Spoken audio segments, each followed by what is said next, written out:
ఇల్లు కట్టుకొనే ఇటుకకు రాయికు సెలకల జల్లే ఎరువు కుళ్ళుకో ఎద్దు బండి ఉన్నోనికి సేతులో ఏడాదంతా పని దొరికేది టాటా ట్రాక్టరు టక్కరిచ్చినాదో నా డొంకదారిని ఆ ఎద్దు బండికి ఎగిరి పడ్డదమ్మో నా పల్లెల్లోనా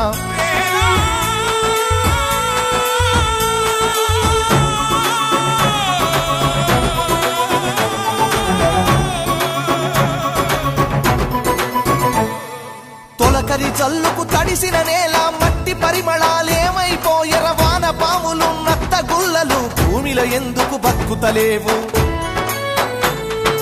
పత్తి మందుల గత్తర వాసన రాయి పంట పొలాలల ఆ మిట్టికి తెచ్చిన అప్పే కట్టాయే నా రైతు బుతికపై